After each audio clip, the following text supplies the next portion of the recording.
கேமராக்காக நீ எவ்வளவு பண்ற? எனக்காக நீ ஏதாவது யோசிச்சியா? பாரும் சுபிக்ஷாவும் போட்ட டீலால சுபிக்ஷாவுக்கு 30 காயின் கிடைச்சது. இப்போ நியாயப்படி பார்த்தா சுபிக்ஷா அந்த நாமினேஷன் ஃப்ரீ பாஸ பாருக்கு கொடுக்கணும், அதான் டீல். ஆனா சுபிக்ஷாவுக்கு பாருக்கு கொடுக்க இஷ்டம் இல்ல. இப்படி இருக்கும்போது கனி வந்து சுபிக்ஷா கிட்ட நம்ம ஏற்கனவே 60-40 டீல் பேசணும், ஆனா நீங்க அதன்படி எனக்கு எதுவும் கொடுக்கல, இருந்தாலும் நீங்க அந்த பாஸ வியானாக்கு கொடுப்பீங்க அப்படின்ற நம்பிக்கையில தான் விட்டு கொடுத்தேன். சோ உங்களுக்கு எது தோணுதோ பார்த்து பண்ணுங்க அப்படின்னு சொல்லி கனி சுபிக்ஷா கிட்ட பேசிட்டு இருக்காங்க. இப்போ இது அங்க சைடுல பாத்துட்டு வந்த பாரு நேரா கார்டன் ஏரியா ஓடி வந்து கம்ருதீன் கிட்டயும் பிரவீன் கிட்டயும், டேய் சுபிக்ஷாவை ஏதாவது செஞ்சே ஆகணும்டா. QCல உட்கார்ந்து நிறைய விஷயங்கள் பண்ணோம், ரம்யாவுக்கும் பண்ணோம் சுபிக்ஷாவுக்கும் பண்ணோம், 2 பேர்கிட்ட டீல் பேசணும், ரம்யா கிட்டயும் டீல் பேசணும், சுபிக்ஷா கிட்டயும் டீல் பேசணும். நான் அவளுக்காக இவ்வளவு விஷயம் பண்ணிருக்கேன், அவன் மட்டும் அந்த நாமினேஷன் பாஸ எனக்கு கொடுக்காம வியானாக்கு கொடுத்தான்னு வச்சுக்கோயேன், இந்த விஷயத்தை அப்படியே போட்டு உடைப்பேன். அவன் மட்டும் வந்து அந்த நாமினேஷன் பாஸ் வந்து எனக்கு கொடுக்காம யாருக்காவது கொடுத்தான்னு வச்சுக்கோவேன், இந்த விஷயத்த நான் அப்படியே போட்டு உடைப்பேன். இப்போ நைட்டு 11 மணி. பாரு திவாகரை கூட்டு நீ சுபிக்ஷாவுக்கு அவ்வளவு சப்போர்ட் பண்ணல, இப்போ உங்க சுபிக்ஷா என்ன பண்ணாங்க, பெரிய இது மாதிரி பேசுறா. அப்போ நானாவது ஒழுங்கா QC பண்ணிருப்பேன், நீ நடுவுல பூந்து குட்டையை குழப்பினல, நீ பண்றது மட்டும் தான் சரி. இப்போ சுபிக்ஷா வந்து அப்படியே பிளேட்டை மாத்தி பேசுறா. இப்போ உழைப்பாளியா QCன்னு பார்த்தா நான் வந்து உழைப்பாளிக்கு தான் நிப்பேன் அப்படின்னு சொல்லி சொல்றா. அவ அப்படியே கட் பண்ணா சுபிக்ஷா விக்ரம் கிட்ட, நான் பாருக்கு வேலைக்காரி மாதிரி வேலை செஞ்சேன், அவளுக்கு ஊட்டி விட்டு சாப்பாடு செஞ்சு விட்டு அதுக்கு கிடைச்ச பலனாதான் அந்த நாமினேஷன் பாஸ் நான் பாக்குறேன். நியாயப்படி பார்த்தா நான் உங்களுக்கு காயின் கொடுத்துருக்கணும், அப்படின்னா வியானாவுக்கு காயின் கொடுத்துருக்கணும். இப்ப பாரு விக்ரம் கிட்ட இப்போ என்ன அவங்க மதர் தெரேசா மாதிரி பண்றாங்களா? உனக்காக QCல உட்கார்ந்து எல்லாத்தையும் அப்ரூவ் பண்ணது நானு, அவளுக்கு ஒரு காரியம் ஆகணும்னா என்ன லெவலுக்கு வேணா இறங்குவா, யார வேணா போட்டு தருவா. என்ன மதர் தெரேசா மாதிரி இப்ப பண்ண போறாங்களா? அப்ப அவங்களுக்காக வந்து இன்னைக்கு QCல உட்கார்ந்து எல்லாத்தையுமே அப்ரூவ் பண்ணாங்க. என்ன லூசா? டேய் FC வந்து நடிக்க வந்தாண்டா, கனியக்கா பாட்டில் எல்லாம் போட்டு உடைச்சாங்க, நடுவுல அந்த கலை டேபிள் வேற தூக்கி அடிச்சா. இதெல்லாம் தாங்கிக்கிட்டு உங்களுக்கு QC அப்ரூவ் பண்ணா இப்ப என் முதுகுல குத்துறீங்களா? உனக்கு தெரியுமா இவளோட உடைஞ்ச பாட்டெல்லாம் நான் அப்ரூவ் பண்ணேன், இவெல்லாம் ஒரு ஆளு சனிய. இப்படி டென்ஷன் ஆகி ஒரு கட்டத்துல அழ ஆரம்பிச்சிட்டாங்களா?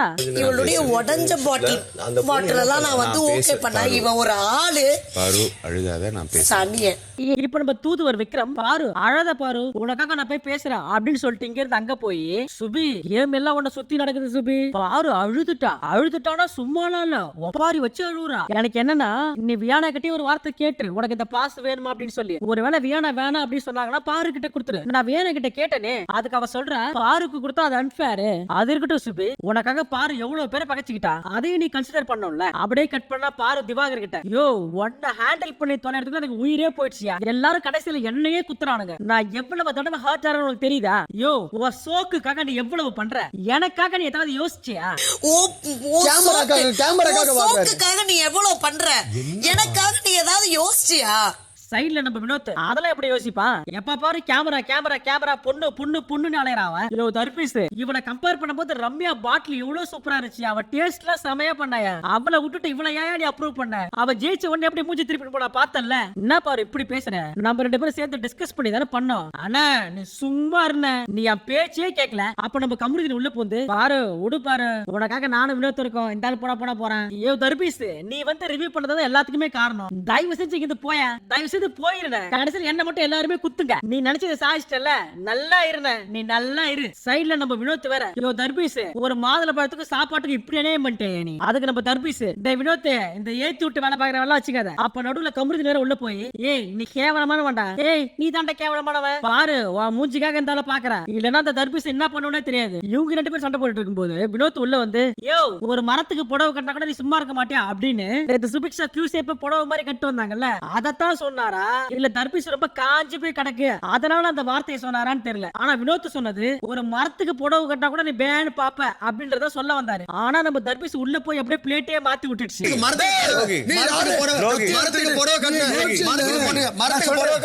நம்ம தர்பீஸ் தான் சான்ஸ் அப்படின்னு, நீ என்ன சுபிக்ஷா பத்தி தப்பா பேசுற? நான் எங்கேயா சுபிக்ஷா பத்தி தப்பா பேசுனேன்? நீ தான் சுபிக்ஷா புடவை கட்டு வந்தா அப்படின்னு சொன்னீங்க. யோ நான் எங்கேயா சொன்னேன்? யோ நான் மரத்துக்கு புடவை கட்டு வந்தா பாப்பேன்னு தானே சொன்னேன். இல்ல இல்ல இல்ல இல்ல நீ சுபிக்ஷாவோட கேரக்டரே தப்பா பேசிட்ட. தர்பீஸ் நேரா கனி கிட்ட போயிட்டு, கனி இங்க பாத்தியா அவன சுபிக்ஷாவை சேலைய கட்டினா அப்படின்னு அசிங்கமா பேசுறான். தர்பீஸ் கனி கிட்ட சொன்னது மட்டும் இல்லாம எல்லார்கிட்டயும் போயிட்டு சுபிக்ஷாவை சேலை கட்டி அப்படின்னு தப்பா பேசுறான் அந்த வினோத் அப்படின்னு பச்சை பொய்ய உண்மை மாதிரி சொல்லுது தர்பீஸ். தர்பீஸ் சொன்னதை நம்பி எல்லாரும் வினோத்தை திட்ட, வினோத் தப்பு என்ன சொல்றாருன்னா, இந்த பாருங்க அந்த ஆளு மாத்தி பேசுறான், நான் அப்படி சொல்லவே இல்ல, மரத்துக்கு சேலை கட்டி தான் சொன்னனே தவிர சுபிக்ஷாக்கு சேலை கட்டி நான் வாயில இருந்து சொல்லவே இல்ல. இந்த தர்பீஸ் தேவையில்லாம கொளுத்தி போடுது. அப்ப கம்ருதீன் இந்த ஆளுக்கு மண்டை குழம்பி போச்சு, அதான் இந்த மாதிரி லூசு மாதிரி பேசிட்டு இருக்கா அப்படின்னு சொல்ல, அதுக்கு நம்ம தர்பீஸ் எனக்கு ஒண்ணு மண்டை குழம்பி போல, உன்னை வளர்த்த விதம் தான் சரியில்லை, இப்படி எல்லாம் மாத்தி மாத்தி ஹீட் ஆஃப் த மொமெண்ட்ல கத்த நம்ம திவாகர் ஐயோ கனியக்கா அந்த பொண்ணுக்குன்னு ஒரு பிரஸ்டீஜ் இருக்கு, அந்த பிரஸ்டீஜ் ஃபுல்லாவே கெடுத்துட்டான். ஐயோ தர்பீஸ் அந்த வினோத் சொல்லாத ஒண்ண அவ சுபிக்ஷா பத்தி தான் சொன்னான்னு சொல்லி அந்த பொண்ணு பேரை தேவையில்லாம இதுக்குள்ள ஈத்து விட்டு வாய்க்கு வந்ததெல்லாம் பேசுறது நீ, ஆனா பழைய தூக்கி வினோத் மேல போடுற. இப்ப நம்ம தர்பீஸ் ஏதோ பொண்ணுக்கு நியாயம் வாங்கி கொடுக்குற மாதிரி இவன் பேசுறது இப்ப அந்த பொண்ணு அஃபெக்ட் பண்ணுது. இதை கேட்டு கடுப்பான கமருதீன் யோ தேவையில்லாம பேசாத, யோ யார் தப்பா பேசுறது, யார் அந்த பொண்ணை பத்தி தப்பா பேசுறது அப்படின்னு சொல்லி கமருதீன் திவாகரை தள்ளி விட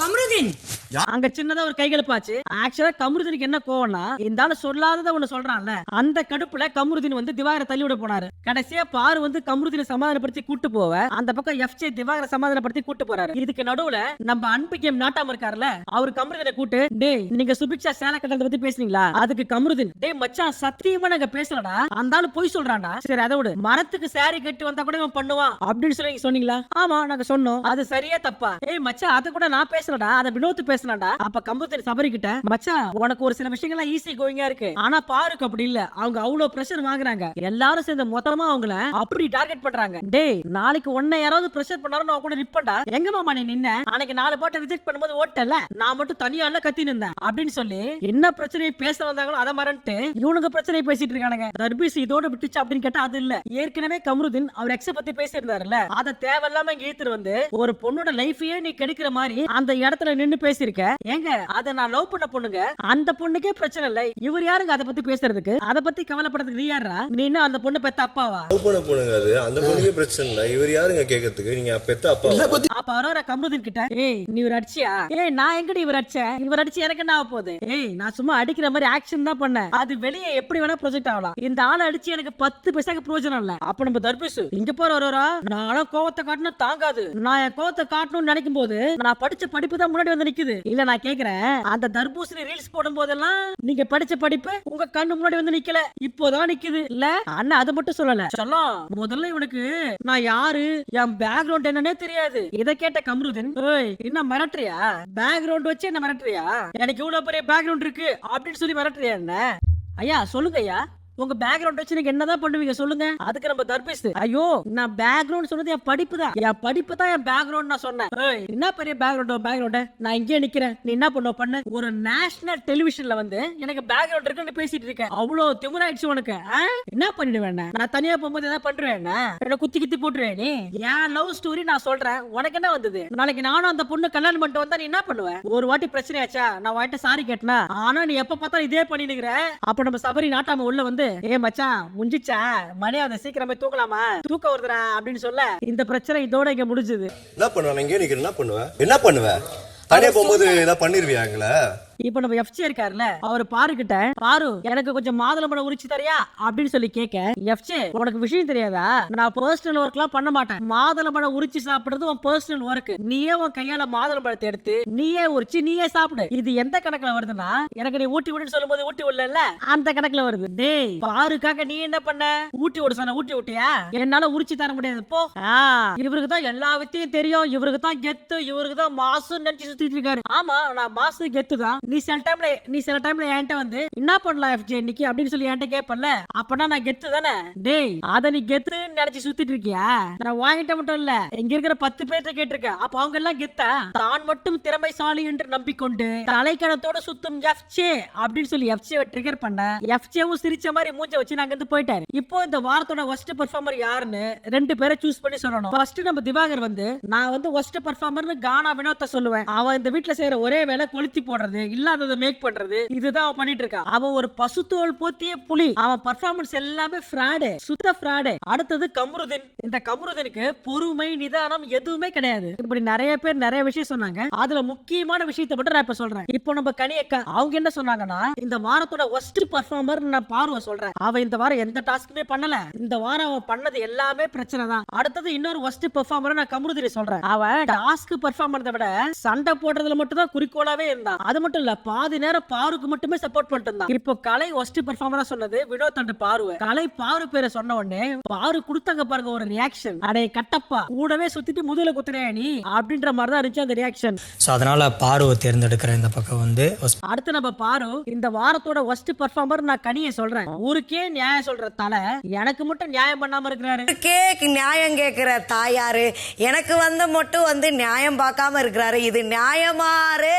இப்படி பாரு சொல்லிட்டே இருக்கும்போது பிக் பாஸ் சொல்ல போந்து சாரி பாரு உன்னால கனியை சொல்ல முடியாது. கனி இந்த வாரத்தோட கேப்டன், அடுத்த வாரம் கேப்டன் போட்டியில இருக்காங்க. சோ ஒஸ்ட் பெர்ஃபார்மரா அவங்கள சொல்ல முடியாது அப்படின்னு சொல்ல பாருவோட மூஞ்சே மாறி போச்சு. அதுக்கு பாரு பிக் பாஸ் அவங்கள சொல்லக்கூடாதுன்னு சொல்லி கையை கட்டி போட்டீங்களே. சரி அதுக்கு பதிலா நான் எஃப்ஜேவை சொல்றேன். அவன் ஆணவத்துல ஆடுறான், அடுத்தவங்களை தரைக்குறைவா இகழ்ச்சியா பேசுறான், மத்தவங்களை கேவலமா பேசுறதுல நம்பர் 1 டுபாகுறான். அடுத்து பாரு ரெண்டாவதா சொன்ன பேரு சுபிக்ஷா. ஏன்னா அவன் ஒரு ஒஸ்ட் பிளேயரு, ஒஸ்ட் பெர்ஃபார்மர். அடுத்து கமருதீன். நான் ஒஸ்ட் பிளேயரா துஷார சொல்றேன். அவன் நினைச்சா என்ன வேணா பண்ணலாம், நான் ஒரு பெரிய இது அப்படின்னு அவன் நினைச்சுக்கிறான். இந்த மேன் டு மேன் டிஸ்டன்ஸ் இருக்குல்ல அத கூட மெயின்டைன் பண்ண மாட்டான். ஏதாவது பேசினா கிட்ட வந்து நின்னுக்கிறான். எனக்கு சொல்றதுக்கு ஒரு மாதிரியா இருக்கு பிக் பாஸ். என் பக்கத்துல வந்து நின்னுக்கிட்டு நான் போக மாட்டேன் என்ன பண்ணுவேன் அப்படின்னு பேசுறான். அது ஒரு மேன்லியான விஷயமே கிடையாது. இதெல்லாம் பார்க்கும்போது இவன் ஒரு குழந்தை மாதிரி தெரியுறான். அப்புறம் நான் ரெஸ்ட் ரூம் போறேன் அப்பயும் வருவேன்னு கேட்டா நீ எங்க போனாலும் நான் வருவேன்னு சொல்றான். சரி வர மாட்டேன்னு நினைச்சு ரெஸ்ட் ரூம் போனா ரெஸ்ட் ரூமுக்கு பின்னாடியே வரான். இது என்ன மாதிரி வளர்ப்புன்னு எனக்கு தெரியல. இதுவே ஒரு பொண்ணுக்கு நடந்தா எப்படி இருக்கும் அப்படின்றத நான் ஃபீல் பண்றேன். ஆக்சுவலா நான் என்கிட்ட பண்ணத பாருக்கும் பண்ணா. ஒரு மேனுக்கே இப்படி ஃபீல் ஆகுது அப்படின்னா அந்த பாருக்கு எப்படி ஃபீல் ஆயிருக்கும். இத பாருங்க நான் யாரையும் அடிக்கவே போகல. என்னோட ஆட்டிடியூடே அதான். நான் சும்மா கிட்ட போனேன் அவ்வளவுதான். என்னோட மேக்ஸிமமே அவ்வளவுதான். ஒருவேளை என் ஆட்டிடியூட் உங்களுக்கு தப்பா தெரிஞ்சுனா ஐ எம் சாரி, இனிமே நான் மாத்திக்க ட்ரை பண்றேன் அப்படின்னு சொல்லிட்டு அண்ணன் போய் உட்காந்துட்டாரு. எங்க போனாலும் நான் வருவேன் அப்படின்னாரு. ரெஸ்ட் ரூம் போறேன், ரெஸ்ட் ரூம் பின்னாடியே வராரு. அடுத்து நம்ம சுபி இந்த வாரத்தோட ஒஸ்ட் பெர்ஃபார்மர் யாருன்னா அது வேற யாரும் இல்ல நம்ம பாருதான் அப்படின்னு சொல்லி பாரு மண்டையிலே நச்சுன்னு ஒரு ஆணி இறக்குனாங்க. இவ இப்படி சொல்லும் போதே பாருக்கு புரிஞ்சிருக்கும் இவ சத்தியமா நம்மளுக்கு நாமினேஷன் ஃப்ரீ பாஸ் தர மாட்டா அப்படின்றது. அடுத்ததா அவங்க சொன்ன பேர் கமருதீன். இவர் இவருக்காக விளையாடுறாரா இல்ல பாருக்காக விளையாடுறாரான்னு தெரியல. எப்ப பாரு பாரு பின்டே சுத்திட்டு இருக்காரு. நீ எல்லா பாட்டிலையும் திருடி எடுத்து போய் வச்சுக்கினா நான் யாருக்காக விளையாடுறது? நீ தான் விளையாடவே இல்லையே, நீ தான் எல்லா பாட்டிலையும் திருடி எடுத்து போய் வச்சுக்கினே, அப்புறம் நான் அப்படி விளையாடுறது? அதெல்லாம் எனக்கு தெரியாது. கமருதீன் அவருக்காக ஒண்ணுமே பண்ணிக்கல. அவர் பாருக்கு ஏதாவது பிரச்சனைனா முதல்ல வந்து நிக்கிறாரு. ஏமா உனக்கு ஏதாவது பிரச்சனை ஒரு குரூப்பே வந்து நிக்குது, அதுக்கு நான் என்ன சொல்றது? அடுத்தது விக்ரம். இந்த வாரத்தோட ஒஸ்ட் பெர்ஃபார்மர் யாருன்னு கேட்டா ஃபர்ஸ்ட் ஆதிரை. அவங்க பாட்டில தூக்கி அடிச்சதுல எனக்கு சுத்தமா நியாயமாவே படல. அடுத்தது பாரு. இவங்க நெகட்டிவிட்டி மட்டுமே யூஸ் பண்ணி அட்டென்ஷன் வாங்குறாங்க. இவங்க கிட்ட கிரியேட்டிவிட்டி சுத்தமா ஒண்ணுமே இல்ல அப்படின்னு சொல்லி பாரு மண்டையிலே ஒரு கொட்டு. அடுத்து நம்ம வினோத். நான் ஃபர்ஸ்ட் வந்து யார சொல்றேன் அப்படின்னா நம்மளோட குரட்டை குமார் வாட்டர்மெலன் தான். தூங்கி எழுந்து வந்த உடனே கிச்சனை மட்டும் தான் பாக்குறான். தோசை சொல்றாங்களா இட்லி சொல்றாங்களான்னு இது வரைக்கும் வந்ததுல இருந்து கேமரா முன்னாடி போய் நின்னுட்டு ரீல்ஸ் மட்டும் தான் பண்றான். அதை தவிர்த்து அந்த ஆள் எதுவுமே பண்ணல. அடுத்தது நம்ம தம்பி கலையரசன் தான் அப்படின்னு ஒரு பாடி லாங்குவேஜோட சொன்னாரு. அந்த பாடி லாங்குவேஜ் நீங்களே பாத்துட்டு வாங்க. அப்புறம் பாத்தீங்கன்னா நம்ம தம்பி கலையரசன் தான். அவர் வந்து அந்த கலை என்ன பண்ணுவானா தென்னை மரத்துல ஒரு குத்து பனை மரத்துல ஒரு குத்து. அவன் தான் என்கிட்ட வந்து வாட்டர்மெலனை கலாய்ச்சி விடு அப்படின்னு சொல்றதே அவன் தான். அப்புறம் நான் கலாய்ச்சிட்டு போனதுக்கு அப்புறம் பின்னாடியே போய் என்ன இப்படி பண்றாரு இவரு, அப்படியே குழந்தைய கிள்ளி விட்டு தொட்டிலே ஆட்டி விடுறான். இதை சொல்லும் போது கோவப்பட்டு முறைப்பான்னு பார்த்தா சாமியார் ஏதோ பாராட்டி சொல்ற மாதிரி சிரிச்சிட்டு உட்காந்து இருக்காரு.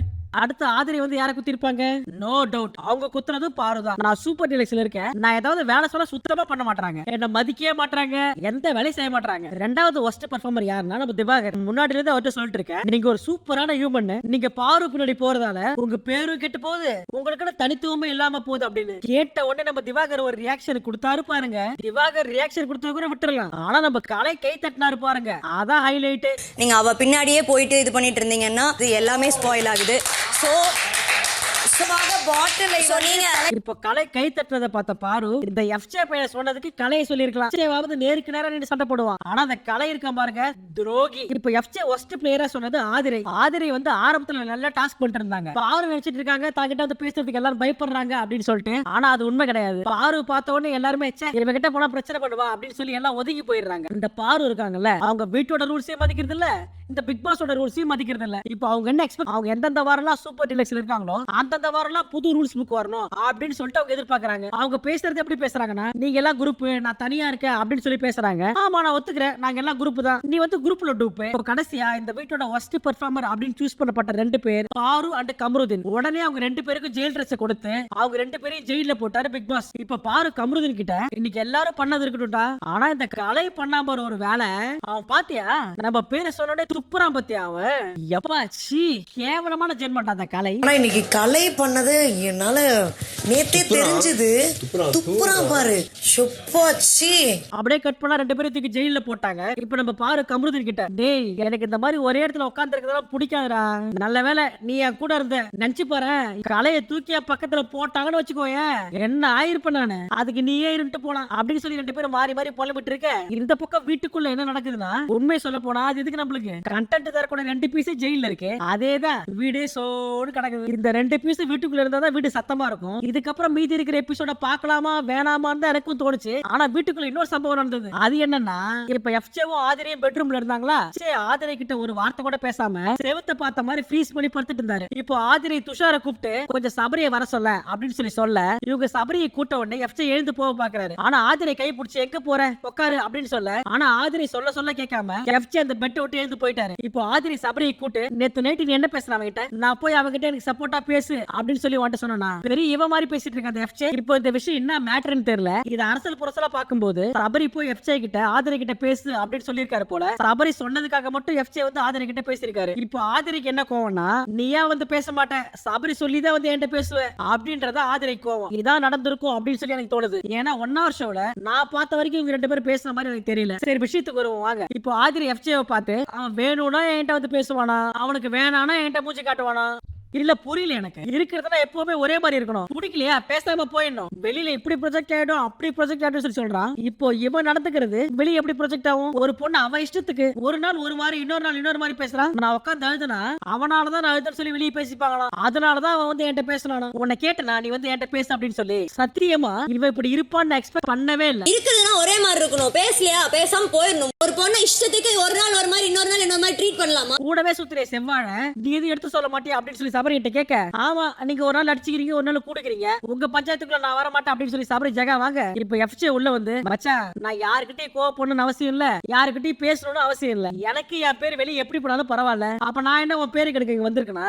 இதெல்லாம் நான் எப்பவே கிளியர் பண்ணிட்டேன், எதுக்கு திரும்ப திரும்ப இதே சொல்லிட்டு இருக்கான் அவன். மச்சான் எனக்கு என்னன்னா, நான் யாரையும் தோக்கடிக்கலாம் ஓட மாட்டேன், நான் ஜெயிக்கணும்னு நினைச்சுதான் ஓடுவேன். அவன் என்னைக்கு என்கிட்ட வந்து நீதான் எனக்கு ஸ்ட்ரென்த், உன்னாலதான் நான் வீக் ஆகுறேன் அப்படின்னு சொன்னாலும் அன்னைக்கே முடிவு பண்ணிட்டேன் மச்சான், இவன் கிட்ட நான் எதுவுமே பர்சனலா வச்சுக்க மாட்டேன் அப்படின்னு. நேத்து எனக்கும் கெமிக்கி சண்டை, நாங்க 2 பேரும் சண்டை போட்டுட்டு இருக்கோம். இவ குறுக்குல வந்து, நீ கெமி கிட்ட போய் ஒரே ஒரு சாரி மட்டும் சொல்லு அப்படின்னு சொல்றா. ஃபர்ஸ்ட் ஆஃப் ஆல் நான் எதுக்கு கெமி கிட்ட சாரி கேட்கணும்? என் மேல தப்பே இல்ல. அந்த கோவத்தை கொண்டு வந்து என் மேல காட்டுறா இவ. இதுக்கெல்லாம் போய் நான் மூட் 6 ஆகிறேன் அப்படின்னு சொன்னா, இருக்கட்டும் நான் அப்படியே ரெண்டு போறேன், என் கண்ணை பார்த்து பேச மாட்டேன், என் மூஞ்ச பார்த்து பேச மாட்டேன் அப்படின்னு சொன்னா, எப்ப வந்து பேசினாலும் நீ என்ன மூட்ல இருக்குன்னு எனக்கு தெரியல, எப்ப நீ கடிச்சு கொதறவனே எனக்கு தெரியல, ஏதாவது கேட்டா என் மூஞ்ச இப்படிதான் அப்படின்ற. எப்ப பேசினாலும் நீ மூஞ்ச எப்படி வச்சிட்டு இருக்க, நீ என்ன மூட்ல இருக்கன்னு யாருக்குமே தெரியல, கேட்டா என் மூஞ்சே இப்படிதான் நீ சொல்ற.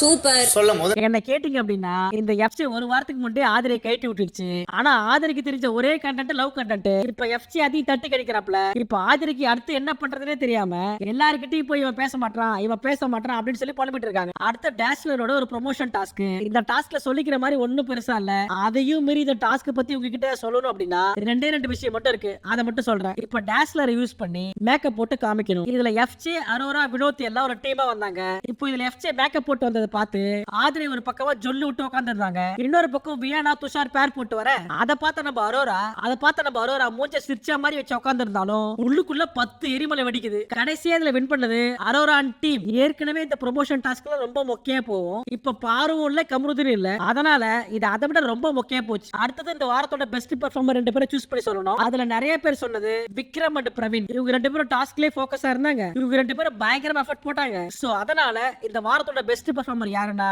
விக்ரம் அண்ட் பிரவீன். இப்போ அடுத்த வாரம் கேப்டன் டாஸ்க்கு போட்டி போட போறது கனி, பிரவீன் அண்ட் விக்ரம். இப்ப பாரு ஜெயில வினோத் கிட்ட, ஏ மச்சான் இந்த திவார் இருக்கான்ல அவரை எல்லாருமே கலாய்க்கிறாங்க அப்படின்னு சொல்லிதான் ஃபர்ஸ்ட் ஒரு 10 நாள் அவருக்கு சப்போர்ட்டிவா அவர் கூடவே இருந்தேன். ஆனா அந்த ஆளு தூக்கி முதுகுலே குத்தனா பாரு, இனிமே அந்த ஆள்கிட்ட வச்சுக்கவே மாட்டேன்டா. இப்போ என்ன பண்றதால உள்ள அங்க அவனை சாப்பிட்டேன்னு கேட்க கூட யாரும் இருந்திருக்க மாட்டாங்க. அதானே? அதேதான். அந்த ஆளு மட்டும் பேன்னு சுத்தி இருப்பான் பைத்தியக்கார மாதிரி. எது எப்படியோ ஆனா பாரு சொல்றது உண்மைதான். பாரு திவாகர் கூட ஒன்னா இருந்த வரைக்கும் தான் 2 பேரும் ஆக்டிவா நிறைய கண்டென்ட் எல்லாம் கொடுத்தாங்க. எப்போ பாரு ஜெயிலுக்குள்ள வந்தாங்களோ இருந்து திவாகர் பொட்டி பாம்பா அடங்கிட்டாரு.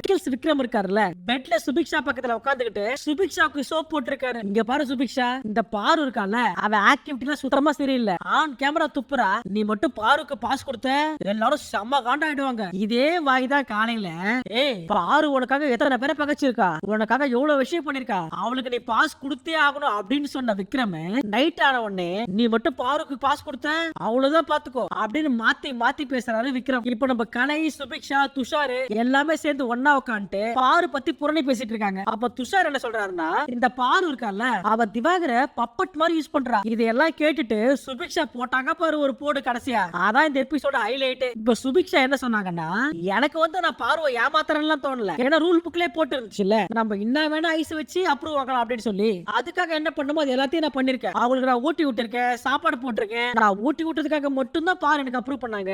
அப்படிதான் நான் நினைக்கிறேன். ஏமா நேத்து நீ பாரு கிட்ட போயிட்டு ஜெயிச்சா நான் நாமினேஷன் ஃப்ரீ பாஸ் தரேன் அப்படின்னு சொல்லி டீல் பேசிட்டு இப்ப கடைசியா வந்து இவங்க ஊட்டி விட்டதாலதான் பாரு அப்ரூவ் பண்ணாங்களா? அது கூட பரவாயில்ல, கடைசியா அடிச்சாங்க பாரு ஒரு அந்தர் பல்ட்டி. நான் பாஸ் கொடுக்கணும்னு நினைச்சா எனக்காக கஷ்டப்பட்டு பாட்டில் பொறுக்கி வந்து கொடுத்த வியானாவுக்கு தான் கொடுப்பேன். அவ தான் எல்லா வழியும் தாங்கினா. வியானாவும் விக்ரம் தான் எனக்காக நிறைய எஃபர்ட் போட்டாங்க. அதனாலதான் நான் இவ்வளவு காயின் சம்பாரிச்சேன். நான் எதுக்கு பாருக்கு பாஸ் கொடுக்கணும்? ஆக்சுவலா இந்த விஷயத்தை பாரு நேத்தே கெஸ் பண்ணி திவாகர் கிட்ட சொன்னாங்க. ஆனா சுபிக்ஷாவை நம்பாத, நம்ம என்னதான் பண்ணாலும் சுபிக்ஷா கடைசியா வியானாவுக்கு தான் பாஸ் கொடுப்பா, நம்ம ரம்யாவுக்கே கொடுக்கலாம் அப்படின்னு சொல்லி பாரு கரெக்டா சொன்னாங்க. ஆனா பாரு பண்ண ஒரே தப்பு, ரம்யா கிட்ட டீல் பேசுறதோட நிறுத்திருக்கலாம். ஆனா சுபிக்ஷா கிட்டயும் டீல் போட்டு ரெண்டு பேருக்கும் வாக்குறுதி கொடுத்து கடைசியா பேக் ஃபயர் ஆயிடுக்கிறது பாரு. இப்போ நீங்க என்ன நினைக்கிறீங்க? சுபிக்ஷா பாருக்கு பாஸ் கொடுத்தா கரெக்டா இருக்குமா, இல்ல சுபிக்ஷா வியானாவுக்கு பாஸ் கொடுத்தா கரெக்டா இருக்குமா? நீங்க என்ன நினைக்கிறீங்க அப்படின்றத கமெண்ட்ல சொல்லுங்க. நான் உங்களை நாளைக்கு வந்து பாக்குறேன். இன்னும் நிறைய பேர் சப்ஸ்கிரைப் பண்ணாம பாக்குறீங்க. உண்மையாவே உங்களுக்கு இந்த வீடியோ பிடிச்சிருச்சு அப்படின்னா